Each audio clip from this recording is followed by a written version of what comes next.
Eric, what's going on? Thanks so much Oh, for coming on. oh man, glad to be here. Happy day to you.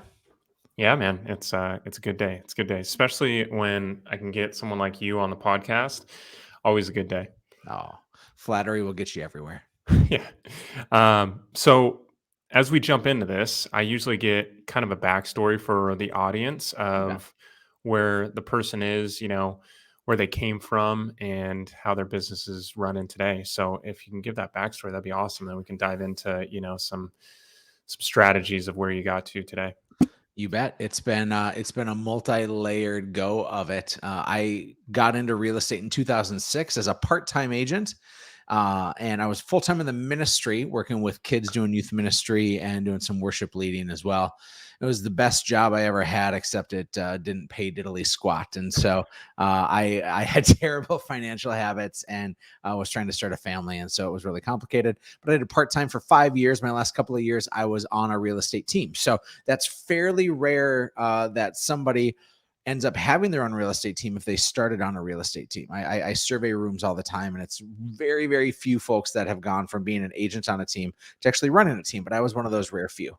Yeah. Um, in 2011, I went full time into real estate, and I found some really great success right away. I sold 52 houses my first year, all from my sphere of influence and referrals and open houses. So I had a $0 marketing budget, and all of a sudden, like 5x my income from my previous year of being in the ministry. And I'm like, oh man, this is up to something good. And so I did what every realtor thinks they're supposed to do, and that is, well, I'm going to start a team because I'm really good at sales. So I'm going to start a team. These are different skill sets, completely different. It's like, hey, I'm great at climbing a tree, so I should swim. Right? Just completely different skill sets. But Yeah. I started a team because that's what I thought I was supposed to do. And by the time 2012 was up, I had 13 people on my team. Okay. We sold 192 houses, but I was 113 of those transactions from my own personal production.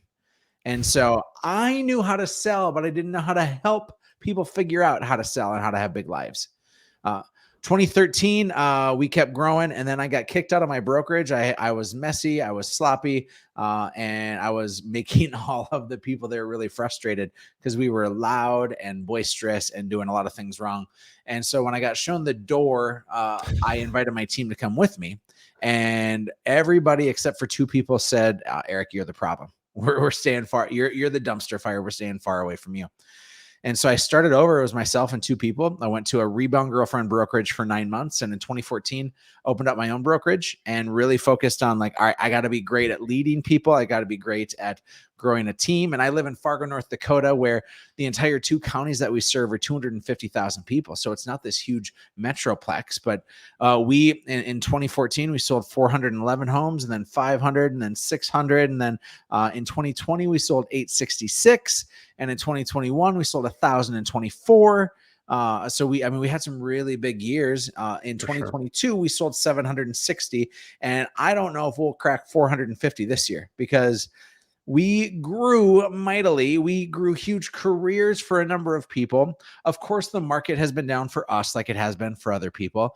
Yep. But I lost about 50% of my production in about a 30-day period. This happened about 6 months ago.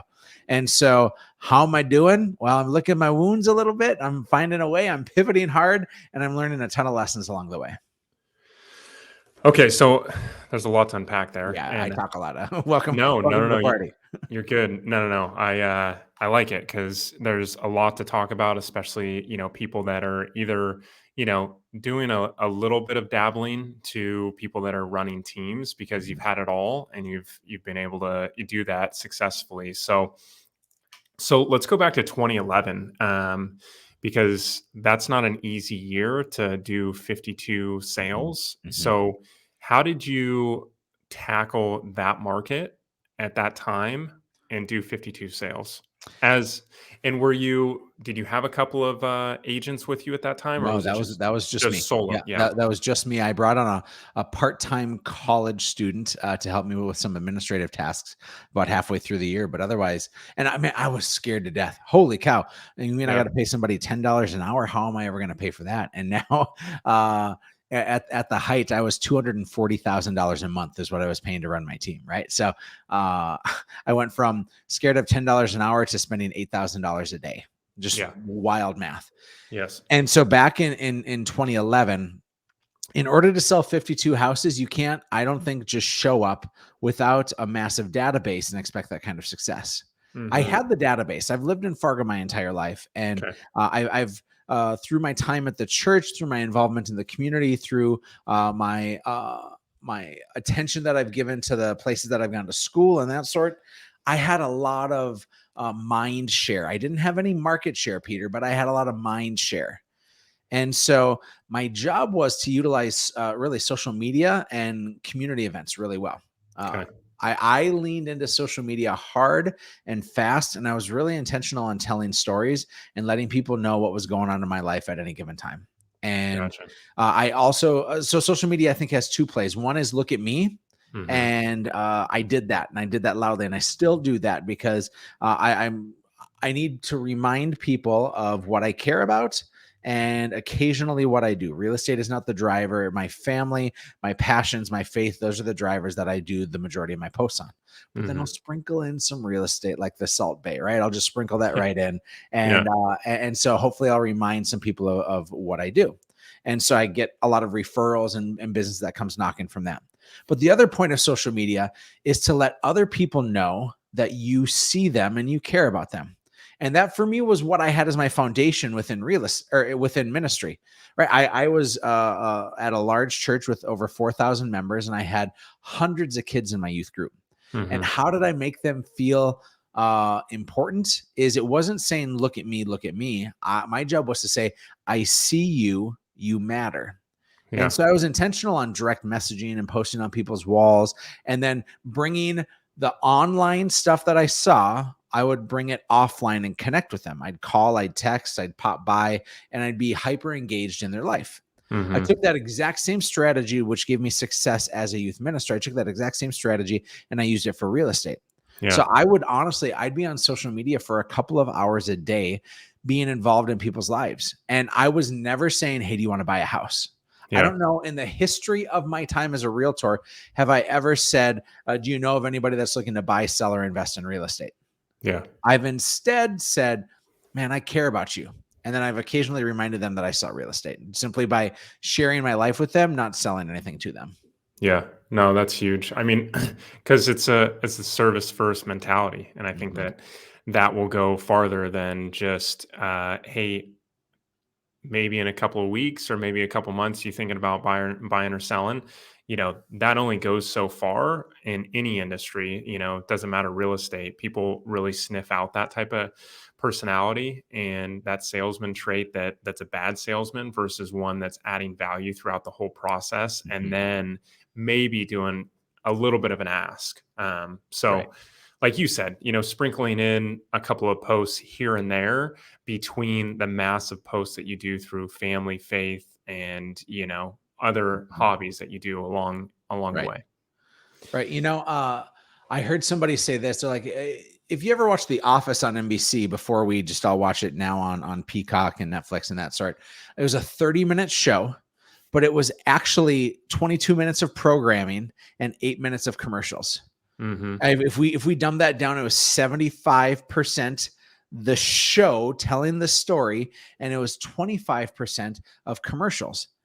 And so I've treated my social media that same way. But the best commercials I've ever seen, it used to be on a show on NBC called The Biggest Loser. It's this weight loss Yeah. show. Do you remember that? Yep. Yeah. Yeah. So they would be talking about like, oh, I'm grinding away at the gym and I'm trying to lose all this weight and I need to make sure that I fuel my body with the right food. And then they'd walk into Subway and they'd be like, hey, if I get myself a 12-inch veggie sub, or if I get this, it's the calories I need and it's great. And I'm like, did I just watch a commercial or was I watching the show? Because it was still the same people, right? Yeah. I do some radio advertising, and the best spot to have your radio advertising is what's called a live read first in break. Okay, Okay. so if I'm the radio DJ, I'd be like, and in just a moment, we're going to go to Peter McKernan and we're going to find out what's happening in his real estate world. And by the way, if you haven't had a chance to work with Erik Hatch of Hatch Realty, this guy has an unbelievable company, right? So Yeah. the radio DJ stops his promotion Okay. or stops his regular DJ talk, and he immediately or she immediately goes into the live read, and it's first in break. And so Is you're that like, is this still a part of the show or is this the commercial? And because it's still the same voice, it's still the same storyteller, and you have a better believability because you already have trust in that person.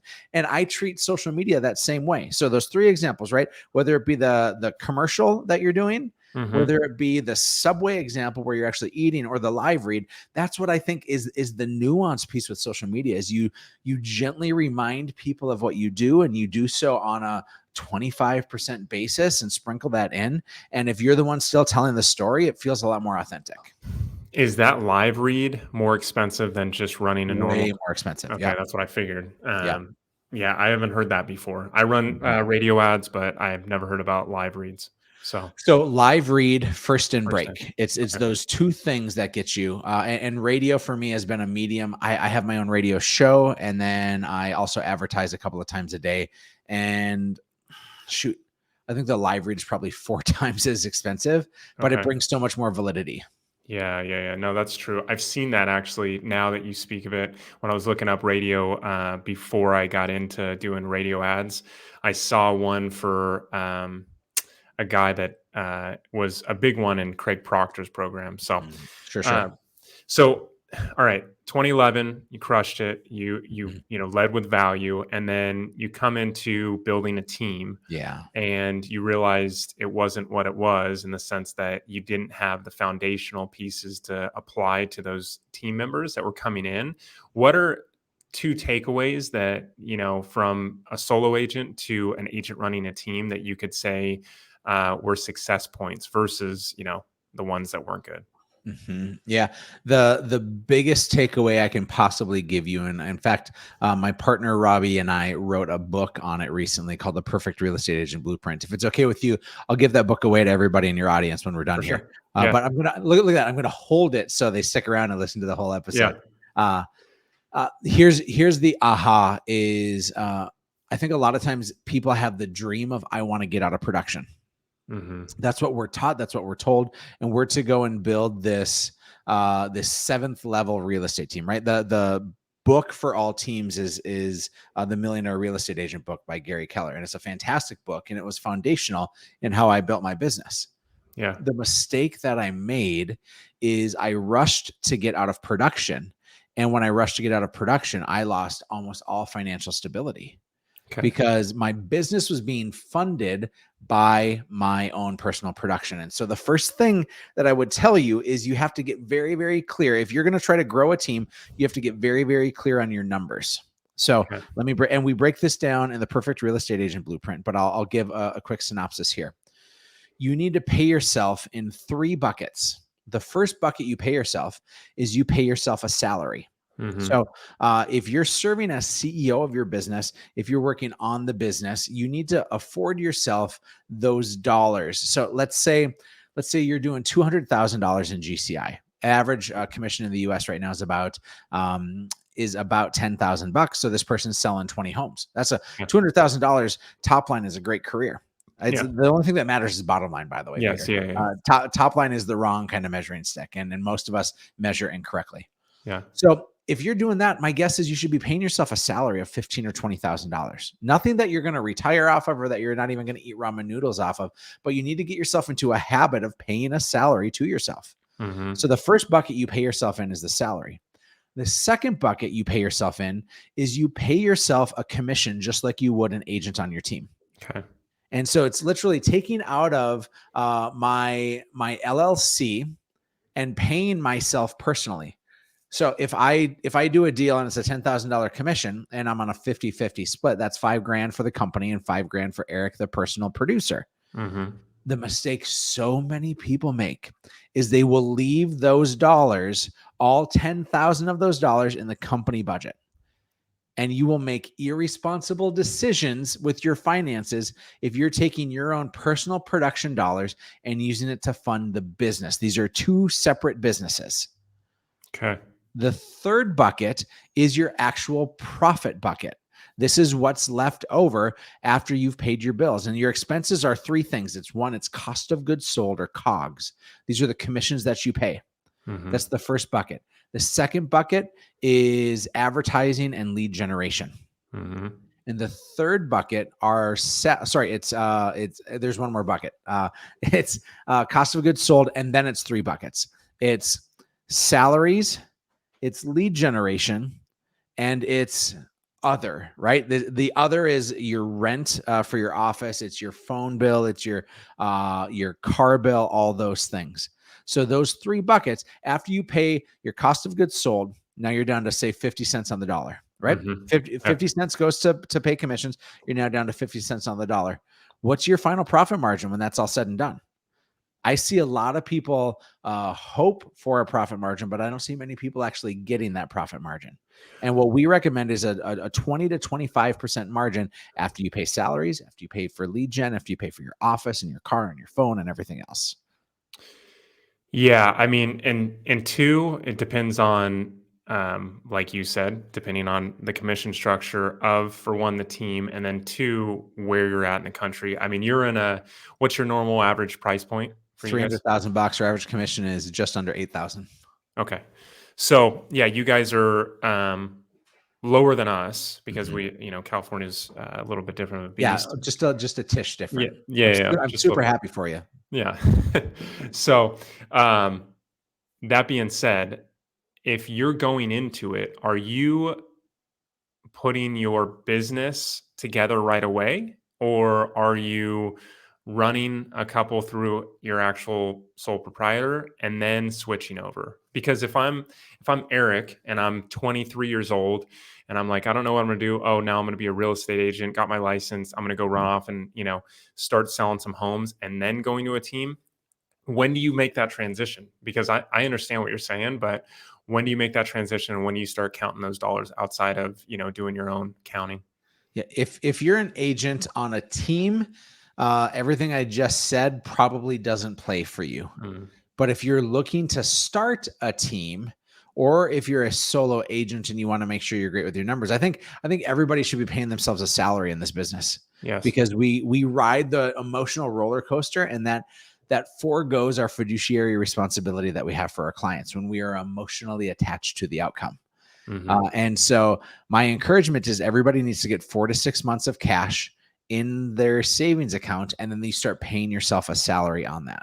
Yes. Yeah. Yeah. 4 to 6 months retained earnings. Mhm. And ultimately that's going to set you up for markets like this. I don't want to skip ahead because there was one thing that you said about your production the last 6 months, but we'll talk about Mhm. that later. I want to go Mhm. into, okay, so you get kicked out of the brokerage. You're too noisy. Not everybody came.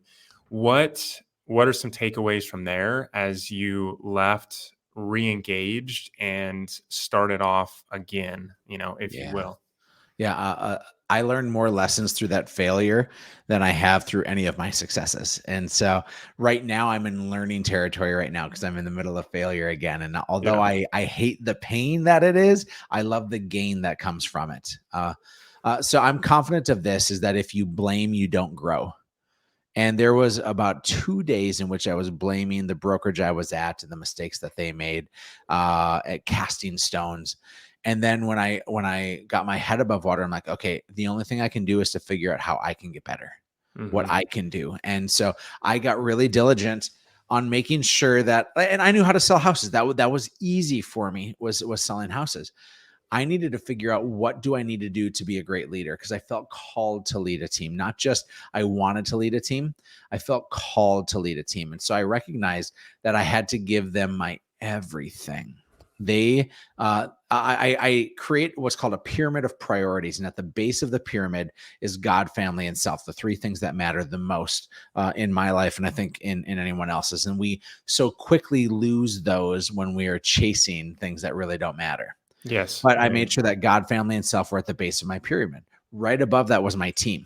My team had to come before my clients. My team had to come before my personal production. So I met that with my energy every morning, with my training and my diligence. And I gave my team probably 2 hours a day of my time, right? 10 Every hours a single week, every single day. every single day. Okay. Every single day, my team got my best, and they got it early on. Okay. The agents that started with me had never like I've everything I've built has not been on the backs of people who have sold real estate previously. It's always been on new faces, new realtors. Okay. And I would take them from selling 0 houses ever to selling 40 or 50 in their first year. Hmm. Because we of course fed them well. We gave them some good at bats and opportunities, but even more importantly, we trained them well and gave them a high level of accountability. And so everything about my world was about leadership at that point. Yeah. And uh, in 2014, I opened up my own brokerage. I grew my team from 8. We finished the year at 19 people. I welcomed my daughter into the world, my first kid, in October. I got out of production the day that she was born. I said, I'm done with production. But I managed to still sell 153 houses that year myself. And our team sold 411, but I was 153 of those. For the first time ever, I figured out how to help other people find more success than just what I was finding. And this was before I had a showing partner. This was before I had ISAs. This was before I had DocuSign. And Yes. so I was 110 hours a week because I recognized the season that I was in, and I knew the commitment it was going to take to live the life that I have now. So let's see. When you got out of production and stepped back and still did that many sales, Mhm. just in a 5-minute spiel, how were you able to build those systems and processes to get that going, especially when you just had your first child? Yeah. The first hire that I think anybody should make at any given time, if you're a solo agent, is not to bring on other agents. I in fact, Hmm. thinking, I will preach it from the mountaintops. I think hiring a buyer agent or an agent in general is usually irresponsible. Yeah. Now, Yeah. Yeah. occasionally you can find a way to make it work, but here's the nuance piece. The very first hire I encourage anybody to make is an admin. And that Yes. admin is an in-house admin. VAs work really well, but I'll try to demonstrate for you why I think this person should be in-house. Is this person is the mop to your mess. They are the one that's taking these things off your plate, and they're seeing ahead of what it is you're about to break, and they're trying to keep you from breaking it. 100%. Most agents move really fast. And so if you can have somebody who is your transaction coordinator, your listing coordinator, they're your runner for responsibilities, they're bringing your dog to the groomer, they're bringing your present to your spouse because you're just running so rampant. They are an extension of you. Yes. This is not 100%. just a business assistant. This is a life assistant because if you're a realtor and an entrepreneur, you're dealing with a lifestyle, not just a job. Yes. And so this first full-time person helps you to breathe. They take things off your plate. The next hire is somebody that helps you to grow. So this can be a VA or it can be an in-person administrator. By the way, VA is virtual assistant. I always want to make sure that I'm not using language that not everybody is familiar with. Yeah. And so this second person is now probably more on the marketing arm of things. They're servicing your database a little bit more, and they're allowing you to now start attacking your dream list, your Mhm. honey-do list that you have not yet gotten to. And so this person is now activating future growth for you. Now, what's imperative on this, if you're ever going to grow and scale mightily, is when you buy that time back. Let's say that first admin buys back 15 or 20 hours a week of your time. That is, for me, not that 15 to 20 hours that I'm going to use to no longer work. I'm instead going to put that energy into higher dollar per hour activity. Every time, if I want to scale, there's a difference between growing and scaling. Okay. If I want to scale, I need to understand that if I make $1 million a year, we're just going to throw a random number out there. If I make $1 million a year, my dollar per hour is $500 an hour. Yep. Holy cow, that's so much money. So, am I doing $20 an hour work or am I doing $500 an hour work? And I had to constantly ask myself if I want to live this life of being a 100,000-aire or a half a millionaire or a millionaire, I need to know my dollar per hour and I need to put support in all those areas in which it's not that $500 an hour work. And so Yep. that's the lens in which I viewed this from moment one, Peter, is how do I do this first on the administrative side of things? But now we're doing it on the agent side of things. This is why I say don't hire a buyer agent, which is the allure that everybody has. Is here's what happens. Let's say I take 5 quality at bats. 5 leads that I'm going to refer off to an agent. You're an agent on my team, Peter. And I'm like, Mhm. all right, I'm going to give you these 5 quality at bats. You're going to make, and the average commission is $10,000. So this is $50,000 in commission. Mhm. You're going to make $25,000, Peter. I'm going to make $25,000. We're both going to be fat and happy. I'm just going to get 40 Peters and I'm going to make $1 million.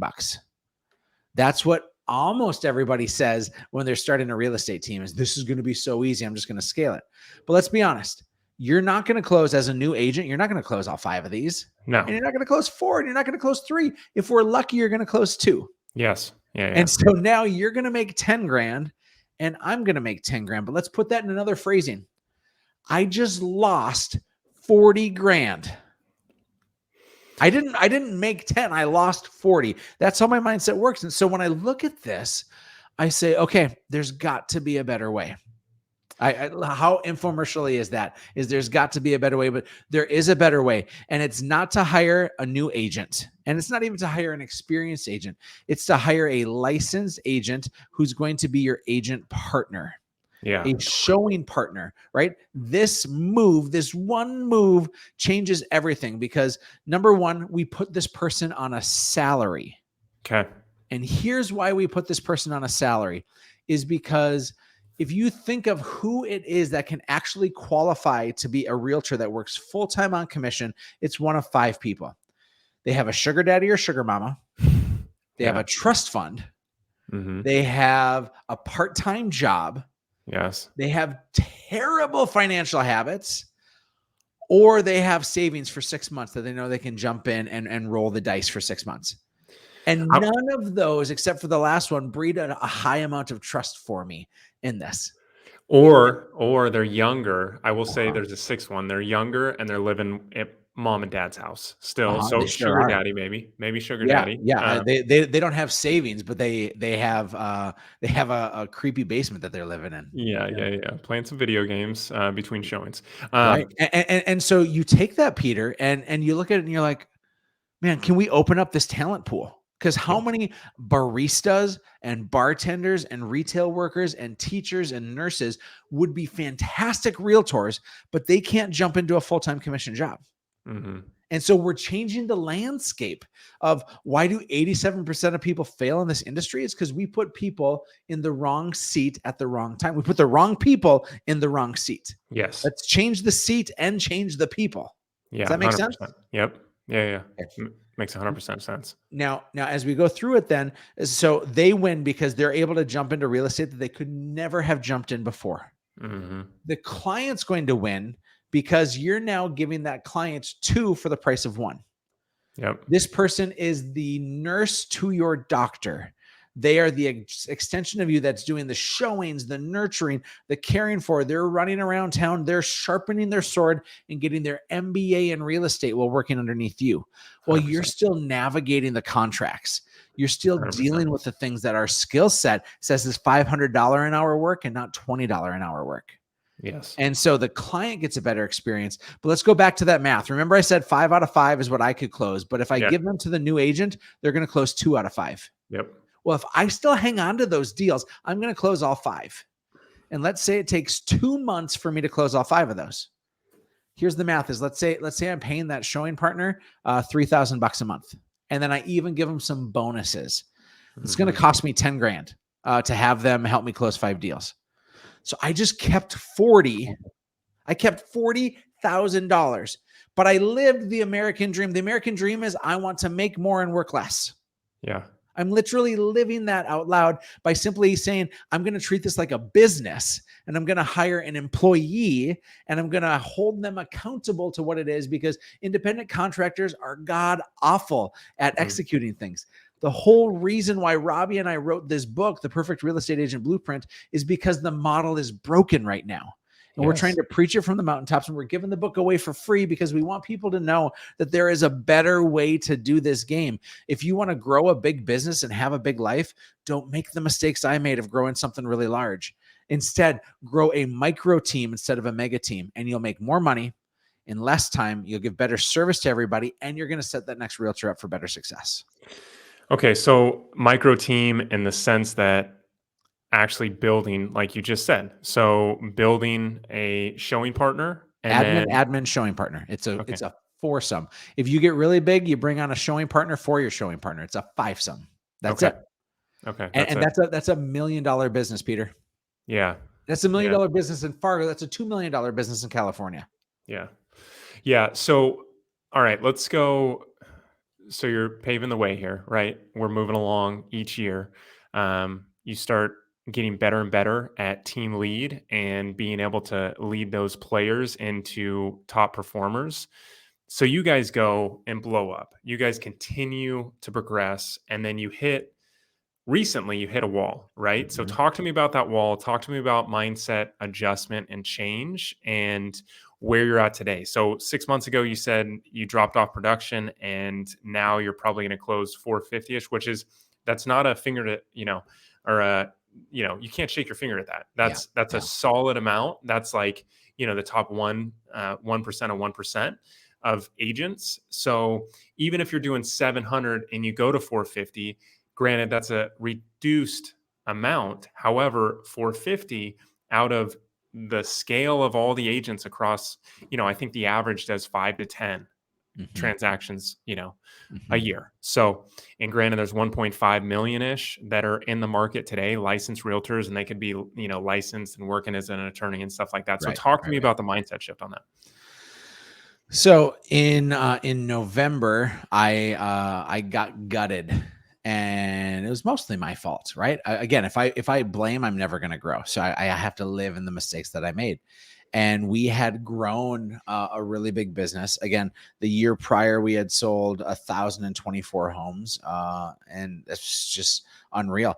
The Yeah. market was down, and one of our value propositions for our agents was that we were always going to give them a bunch of ISA appointments. And ISA is an inside sales agent, Okay. and so our agents would get put on their calendars at any given time appointments from the company. We were spending a whole lot of money to get this. We employed a whole lot of people to set these appointments, and that all was going well until it wasn't. COVID made us fat and lazy, and it took us from being hunters to being gatherers. Okay. And as 2022 unfolded, it required people to start hunting more. And my Yeah. team and me were all fat and lazy. Yeah. And so we were used to getting spoon fed instead of going out and working hard to find our own. At the Okay. same time, we teach our agents from the very beginning how to be fantastic for their PCSOI, their past clients in their sphere of influence. We Yeah. teach them how to hunt from day one. And so the value proposition is, hey, we're going to help you get about half your deals and you're going to get the other half. And we're going to all have a really big world together. You live in your sweet spot. We're all going to win together. Well, they were selling more than we were giving them for appointments and at bats. Mhm. And so my agents, who I am so proud of, I helped them to get to, the average agent that left for me probably sold 40 houses a year, maybe 50 houses a year. Like, these were really, really good agents. I That's didn't lose solid. half of my sales staff. I lost 50% of my production. And it came from about 8 people leaving. Wow. And so these were really high producers, and we learned a lot of lessons in which we have to consistently inspect what we expect. If our value proposition is, I think any team has 3 main components that is their value proposition. It's leads, it's leadership, and it's leverage. Our Okay. lead value proposition went down because we weren't giving them as many appointments. Yes. Our leverage value proposition was still there. But they were really frustrated with our marketing department as well. So that was even diminished. And our leadership value proposition, understand that the value that we give to a first year agent versus a 7th year agent is very, very different. Very drastically. Very, very different. Yeah. And we were great at still taking care of the new people, but we didn't have a really fantastic dialed in system for the seasoned people. Mm. And Yeah. so all of that compounded at the same time. And when people leave, they often leave like Noah's Ark, like they leave in pairs, Yeah. And so we lost a bunch of people all at once, and we've had a few more trickle out. We've had to make 3 reductions in force of letting admin go. We've taken our expenses and we've shaved off as much as we could. We're now finally, after a 6-month painful time, we're now starting to see the light of day. And it's Okay. because we have reinvested in our systems, in our people. We are showing up and meeting people where they're at. And yes, we are changing, but we are still growing.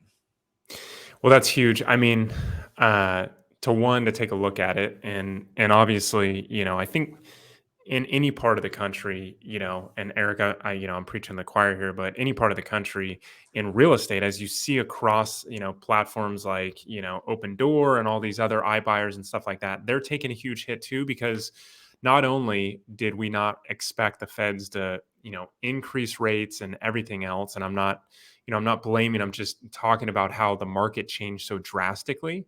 Um, Even agents that, you've seen them, they got their license probably, end of 2019, and then skyrocketed because those 2 years were just, phenomenal. But now looking and being able to actually dig into the nuts and bolts of what the business was, right? And then now where you're going to get back to is going to get you to another level that's going to surpass that, 1024, whatever you guys were at I on. bet I bet we're going to sell half as many houses next year than we did, and I bet we'll make twice as much money. No joke. Exactly. Exactly. Because we have learned so many lessons, and I am a better coach. I am a better real estate team leader. I'm hopefully a better podcast guest. All those things because we swung big, we missed, we're adjusting mightily, we're learning in real time. And I will tell you, one of the greatest mistakes people are making right now is simply inaction. They Mhm. see that the weather has changed, that the conditions have adjusted, but we haven't gone and put on our coats. We Exactly. haven't gone and adjusted for the weather. And it is one of the biggest mistakes that happens in our industry right now.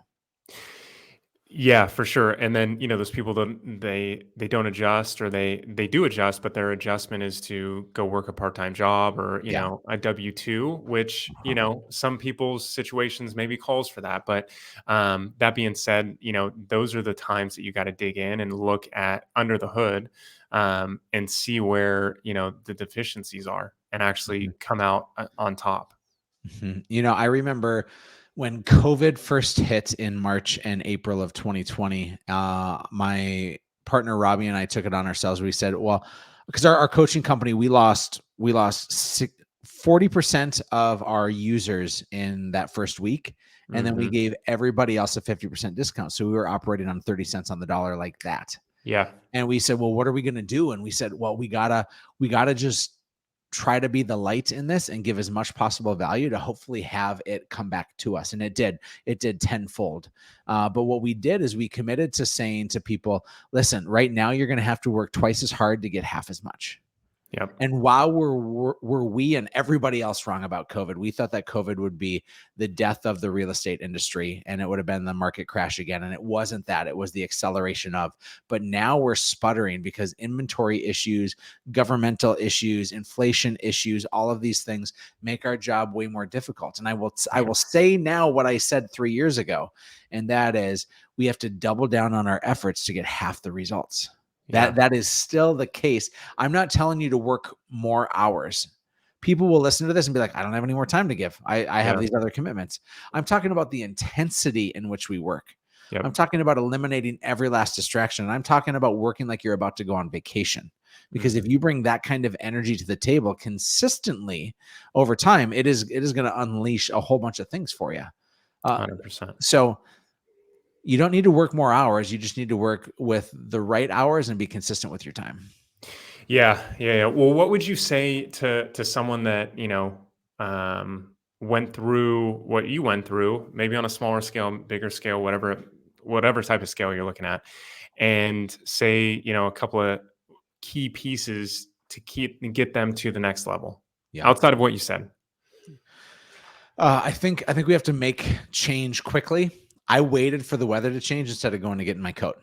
Hmm. And so for people who are maybe in similar situations, my best advice would be if you see that your budget is out of whack, make the cuts right now. Don't wait and hope that you're going to sell a few more houses. Don't wait and hope that that agent's going to make it. If you want to go and get through this, you have to move swiftly. Yeah. And that means that you have to cut off all the dead weight that's there. And Hmm. so an evaluation of the money that you're spending and the people that you're surrounding yourself with. Sometimes we feel like we're being a hammer to people when we cut them out, when really we're being a shield for the rest of the people that we're surrounded with. And man, the start of this year, Peter, I've lost hundreds of thousands of dollars. It has been a very brutal start to the year. And one of the reasons why is because I was so afraid of letting people go, but Yeah, I'm harming my own family in that process. for sure. And as soon as I say that, I'm like, oh shoot. And so now we've made our cuts and we've made our changes because we hoped the market was going to change. Hope is a great thing to have, but a terrible business strategy. For sure. And 100%. so if you see that something's out of whack, maybe give it a couple of weeks. And if after a couple of weeks it hasn't changed, you got to make that hard decision. Yeah. Yeah. I agree. I mean, there's an agent that used to be like the number one Remax agent, and Pat Hyben, and he talked about when it went into 2008, he was kind of at the expense level that you were. You were saying, well, I think he was like, yeah, I think he was 250,000 a month, and then he had to scale way back, Mhm. just because how much expenses, and then obviously 2008, it's a completely different story. But um, that's really what you have to do is just cut the fat. And sometimes people talking about being lazy as not going out and gathering and hunting is being lazy of let's just put more dollars in to see if we get more dollars out and not analyzing the dollars that you're putting in. Oh man, that you just said it is. I tried to buy my way out of my problem too. I Yeah. threw money at it, and I should have done the exact opposite. I should have I should have held tighter to my money and protected it. Because when you throw money at a problem, it's like a deadbeat parent trying to buy the love from their kid by throwing money at it. And I was unintentionally the deadbeat parent because I have other businesses and things that I'm chasing. But and that's just fine. But unless I put somebody else in that place to be the parent for me, it's throwing money at it is the absolute worst solution. Yeah, for sure, 100%. Yeah, it is. It's not going to fix it unless, I would say this, unless you have four pillars of advertising and one is the best and the market changes and that one is still strong Mhm. and you let go of maybe two pillars and put more money into that one that's really actually the fuel to the fire. Right. Yeah, it's more of a moving of funds instead of an adding to. Yes. Yeah, Yeah. yeah, yeah. Yeah. Well, so as we get closer to wrapping up, what are a couple of things? Because I think that you're a great guest to talk about this forever, but also talk about how you've made so many mindset shifts from being not even an agent to a solo agent to running a team and then running a massive team. Hmm. um, if I am 1 to 2 years in the business and and I'm not on a team, what are three pieces of advice that you would give me? Yeah. I can probably sum it up in one, and that Sure. is let's say you have the goal to have a team and be a millionaire. Let's just put those out there. Well, a goal without an actual plan is just a dream. And so the way in which I found my way is let's go back to 2011 when I was a solo agent. I had a goal to sell a house a week. It was really clear to me. If I sell a house a week, I knew the money that would bring me, and I knew the opportunities that would afford me. I knew that I would then be able to hire an admin. Once I started a team thereafter, I'm like, okay, and now I'm gonna sell 1,000 houses, and then I got there, right? And all those are empty numbers and empty promises. That when you make your first 100,000 or your first million, or you sell your first 100 or 1,000 homes or 10 homes, or whatever it may be, that's all an empty void. I want to be Yeah. really clear with you is that once you hit that, there's like a 2 second, like, hell yeah, I did it. And then it's Yeah. immediately like, well, now what? Yeah. And so what I've done is I've just gotten really clear on the goalposts that I have.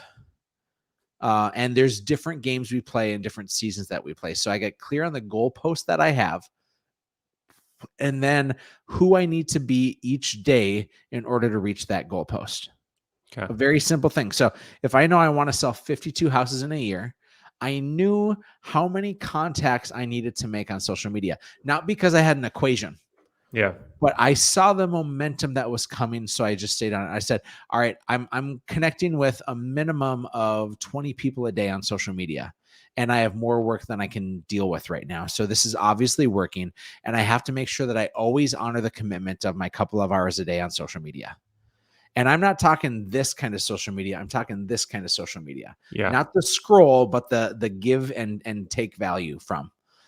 And 100%. so I've never made a cold call in my life. I've never done traditional lead generation because I lived a lead generation life, and Yeah. I just had to figure out how to bring financial opportunity from that. And so I got to answer your question, Peter, in a really roundabout way. I knew who I wanted to be. I was clear on my goalposts of what I was going for, and I just figured out who I needed to be today.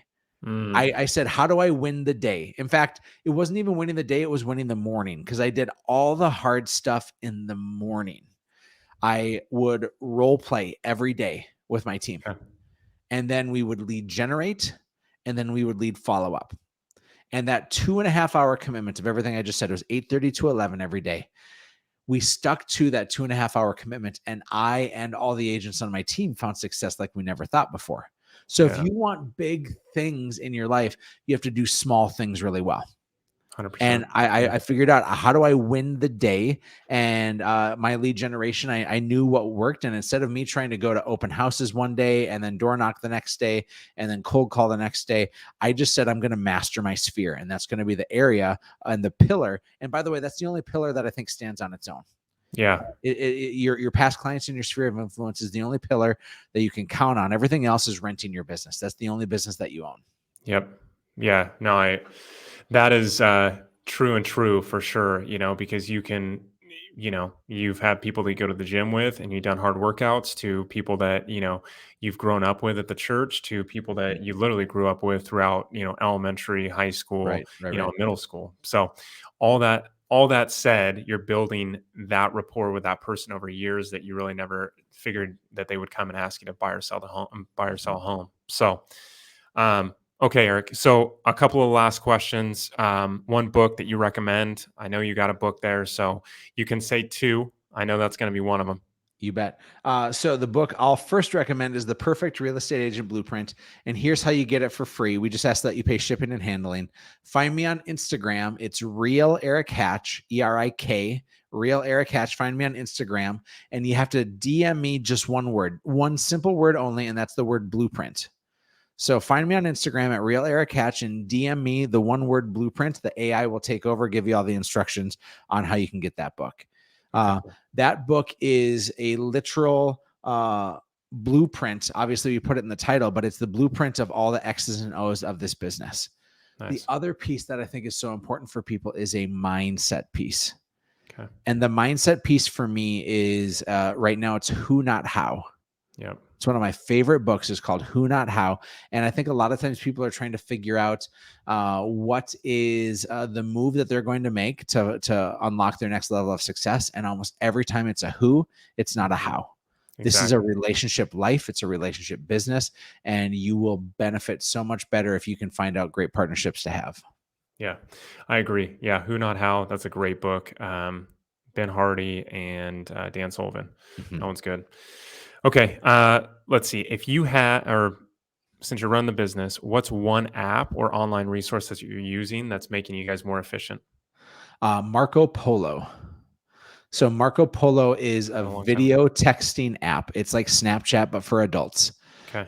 And so I use it for communication with almost my entire team members. I use it for communication with clients. I Okay. don't have real estate clients anymore. I haven't sold a house in 8 years or so, Okay. but I have coaching clients and people. And so it is my favorite way to communicate because here's what happens. People hate phone calls because it forces us to stop what we're doing and to interrupt it. Mm-hmm. Text messaging obviously is hot, but if you're not utilizing not voice to text, but actually sending a voice message, you can hold down the little microphone and I'd say, Peter, what's up? Hey, I wanted to give you a quick heads up that I'm going to be on your podcast today at 3 p.m. Can't wait to be on it. And that's it. Yeah. You hear the inflection in my voice. Marco Polo is the next step because now you're going to see the whites of my eyes. Yep. And almost all of our communication is nonverbal.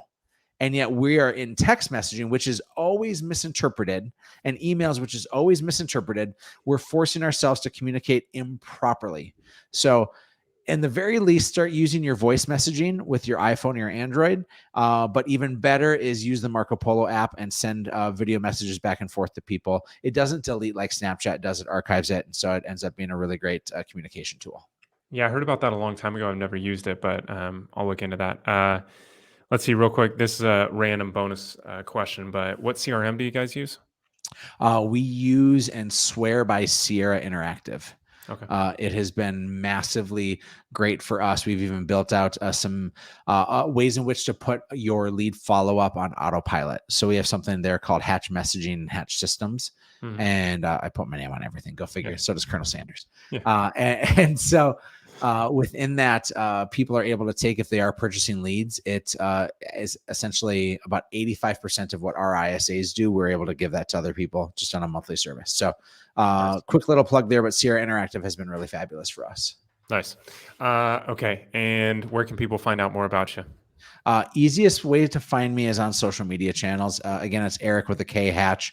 We have a Hatch coaching YouTube channel in which we're posting videos every day. My Instagram, I'm posting probably 5 times a day. Same with Facebook. So I'm putting all my content out there. We give away 99% of our coaching stuff for free. And then hopefully somebody will just say, hey, I want more of that. And we'll earn some business that way. Nice. Nice, man. Well, hey, Erik, I appreciate it. I appreciate your vulnerability, especially through going from, all the struggles that you had, building a massive business in real estate, because it's hard to do, as we talked about. It's not easy. And being able to give some X's and O's, in strategy for those people listening, I really appreciate you. It's a pleasure. It was a joy being on. Thanks, Peter. Yeah, of course. Have a good day.